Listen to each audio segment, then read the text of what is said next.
राज्य इलिनॉस में धूल भरे तूफान की वजह से इंटरस्टेट हाईवे पर 20 से ज्यादा गाड़ियां भिड़ गई, जिसमें 6 लोगों की मौत हो गई, जबकि कई लोग बुरी तरह से घायल हो गए, जिन्हें अस्पताल में भर्ती कराया गया। बताया गया कि धूल भरी तेज आंधी की वजह से विजिबिलिटी काफी कम हो गई, जिसके बाद कई गाड़ियों ने संतुलन खो दिया और तेज रफ्तार की वजह से आपस में टकरा गई। कई गाड़ियां एक दूसरे पर चढ़ गई। घटना की जानकारी मिलते ही राहत बचाव टीम मौके पर पहुंची, लेकिन धूल भरी तेज हवाओं की वजह से रेस्क्यू टीम को काफी दिक्कतें हुई।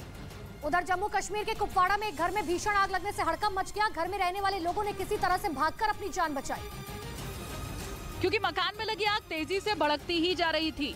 भीषण आग के तांडव मचाने का जो वीडियो सामने आया, उसमें पूरा मकान लपटों के बीच घिरा नजर आया। चारों तरफ सिर्फ ऊंची ऊंची लपटों का ही कब्जा दिखाई दिया, जिसे देखकर ऐसा लगा मानो वहाँ कोई ज्वालामुखी फट गया हो। थोड़ी देर में आग की लपटों ने पूरे घर को जला दिया। बताया गया कि घर के अंदर रखा सामान भी जलकर राख हो गया। रात की बात कह रहे कि इतनी भीषण आग लगने के बाद भी सभी लोग सुरक्षित बच गए। इधर मध्य प्रदेश के शाजापुर में टोल प्लाजा पर टोल को लेकर जमकर विवाद हुआ। आरोप यह है कि इसके बाद करनी सेना से जुड़े कुछ लोगों ने टोल प्लाजा पर जमकर तोड़फोड़ की, जिसका एक वीडियो भी सामने आया। इसमें कई लोग उस टोल प्लाजा पर तोड़फोड़ करते दिखाई दिए। आरोप है कि इस दौरान एक टोल कर्मी से भी मारपीट की गई। बताया गया कि टोल देने को लेकर के टोल कर्मी से विवाद हुआ था, जो इतना ज्यादा बढ़ गया कि बात मारपीट और तोड़फोड़ तक आ गई। हालांकि तुरंत इसकी जानकारी पुलिस को दी गई और वो वहां पहुंच गई, लेकिन इसके बावजूद करनी सेना के कार्यकर्ताओं का गुस्सा शांत नहीं हुआ। वो हंगामा करते रहे। वहीं अब सीसीटीवी वीडियो सामने आने के बाद पुलिस मामले की जांच में जुट गई है।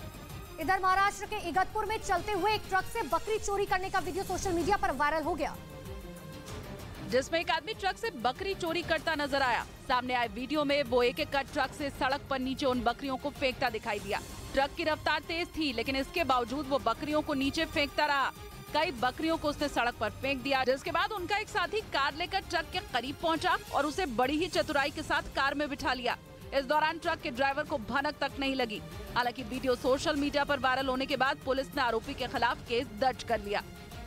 पूर्वी रूस के कमचातका प्रांत में एक मिनी ट्रक समंदर के किनारे फंस गया, जिसको निकालने के लिए कड़ी मशक्कत करनी पड़ी,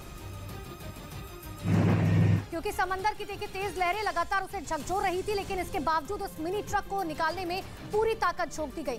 एक पल को तो ऐसा लग रहा था कि शायद मिनी ट्रक को समंदर की लहरों के बीच से निकाल लिया जाएगा, लेकिन तभी तेज लहर आई और वो मिनी ट्रक समंदर में पलट गया। बताया गया कि समंदर के किनारे ये मिनी ट्रक कुछ सामान लाने के लिए पहुंचा था, लेकिन तभी वो समंदर की लहरों के बीच फंस गया। हरिद्वार में सरकारी जमीन पर बनी 2 अवैध मजारों पर प्रशासन का बुलडोजर चला। ये दोनों मजार सरकारी जमीन पर कब्जा कर बनाई गई थी, जिसके बाद प्रशासन के निर्देश पर कार्रवाई करते हुए यूपी सिंचाई विभाग की 2 पुरानी बिल्डिंग को बुलडोजर से ध्वस्त कर दिया गया।